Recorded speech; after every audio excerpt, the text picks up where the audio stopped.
আসসালামু আলাইকুম। আমি বর্তমানে দাঁড়িয়ে আছি বগুড়া জেলার বনানী বাস স্ট্যান্ডে।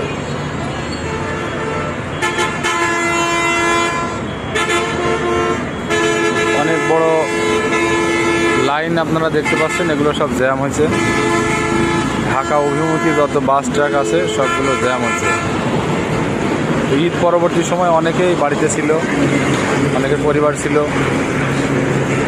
তারা আবার ঢাকাতে ফেরার পথে গাড়ির চাপ বেশি পড়ে যায়, যার কারণে বিভিন্ন যানজট সৃষ্টি হচ্ছে।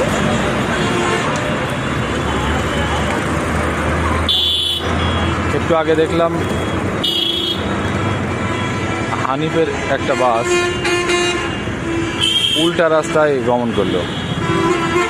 লোকজন যে দিকে হেঁটে যাচ্ছে এটা হচ্ছে যাওয়ার রাস্তা, অপর দিক থেকে আসছে একটা গাড়ি। সবাই ওপাশে ডিভাইডারের ওপাশে দাঁড়িয়ে আছে আর ওরা উল্টা চলে গেল। দুর্ঘটনা ঘটার পর তারপরে হুঁশ হয়, তার আগে সচেতন না হলে তো সমস্যা। আমি চেষ্টা করি, আমি যখন অটোরিকশা বা সিএনজিতে উঠি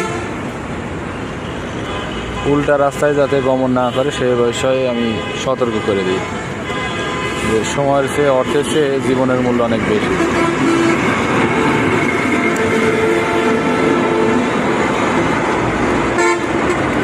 গাড়ির গতি 65, 70, 80 এরকম ব্যস্ত রাস্তায় কেউ রাস্তা পারাপার করতে গিয়ে তাড়াহুড়ো করবেন না, তাহলে কিন্তু দুর্ঘটনা ঘটে যাওয়ার সম্ভাবনা অনেক বেশি। জীবনের নিরাপত্তা আগে।